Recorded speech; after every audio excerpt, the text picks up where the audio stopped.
public service position. So the voice of dissent is good because it is reawakening the soul of the country. I think one thing I'm grateful for about this regime, and what thing they have succeeded in doing, is offering free civic education. Now everybody is woke about the constitution, about our rights, everything that needs to happen. But how do we begin to convert this civic education, this wokeness, these voices that are being branded as voice of dissent into action? First of all, it is reading the political class and the old guards of our attention, because that is what they feed off from. We give them platforms to lie to us. We give them platforms to manipulate us. Because why exactly were they coming yesterday? You should have just stayed home. You came and you embarrassed yourself, and you showed us who you really are. So it would be fast for us to say, hey, wait a minute, what's our worth as the citizens? Who are we in this entire governance system? Who actually has the power? And the sad part is we keep getting distracted as a people, and the people in power assume that they give themselves this power. Because we had gone for a meeting on 24th, yeah. And one of the directors of the police force was there, and she said something very concerning, that in the next general electioneering period, because we were having a conversation around violence, sexual-based violence on women around the electioneering period, and she said, as the police, we're taking serious measures. So during this election period, you will be in a crowd, you're 10 people, you're having a discussion, but 1 or 2 of you are policemen. And I asked myself, what do you mean?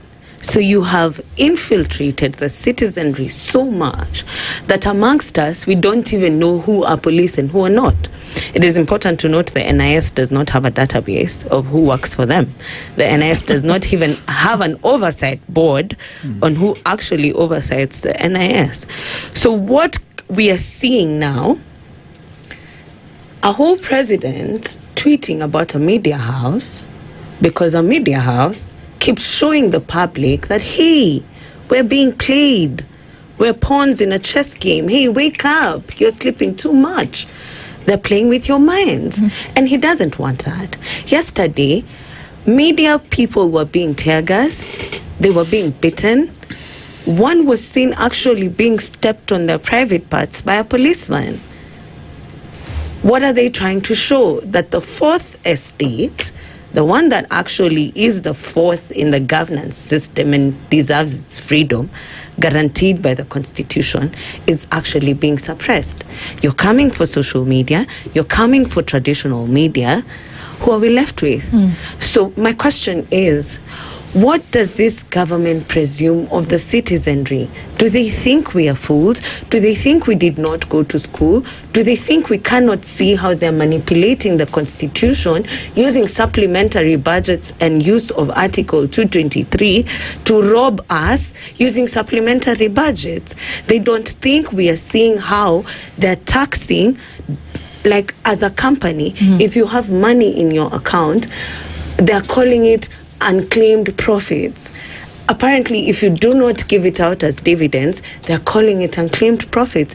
Do you know what they're going to do using that? If you're an individual, you're interested in a political campaign, or you're interested in finding a political coalition, they will come for your money and tax it, or actually come and tell you that you have a tax case, because this has been passed, that once you're caught with, rather, you're accused of having a tax case, they will hold your money until the case is closed. This government does not do anything by mistake. They're always 2 steps ahead of us. When did they buy this these cars that were producing the weird noises.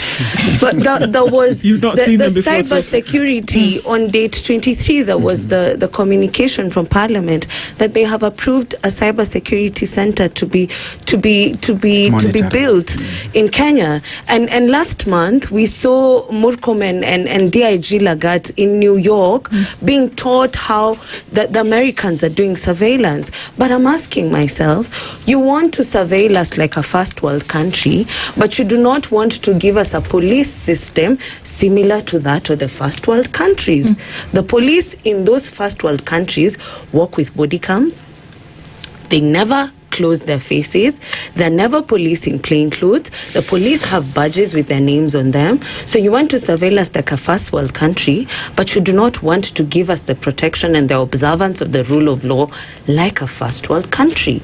We're breeding anarchy. What happens when the citizens actually decide that enough is enough? And it hasn't gotten to that point. Romania is an example of when their government decided that, hey, this guy, Kauczewski, it's enough, because what Kauczewski was doing is he was pleasing IMF by overtaxing the people. He had such a huge ballooning public debt, and when he got the money, he chose to build a grandiose project. He built them such a big parliament, it's actually the biggest in the entire world. Using that money, the cost of living went so high. You know, it was so bad, there was a reduction of the amount of meat the economy could produce because people were not consuming meat. They were not consuming bread because you have to cut down on the cost, on how much you're using to meet your basic needs. It took 9 days. They overthrew the government. The military supported the people. The police supported the people. The guy was given a conviction in 1 day and he was executed in public. What does William Ruto assume the citizens are going to do when they actually decide that enough is enough? We can see through exactly what you're doing, and now we're not going to take it anymore. But it would appear as though we will wait the 55 weeks. It appears, though, that from what you're saying then, Sophie, that Kenyans have not decided enough is enough. We have not. So then that means you're still okay with it, kind of. We're participators in a game of chess. The United Alternative Opposition wants to take advantage of the fact that we are confused, that our poverty is weaponized so bad that we cannot participate in political processes, in our civic duty. But one day, you see the people who are saying at the protests spoil their businesses. Have they read the finance bill and the budget proposals for the next financial year? Your businesses are going to be spoiled. You will close down. You will not be able to keep the livelihoods that you have had. You know, I hate the fact, and I will finish by saying this, that William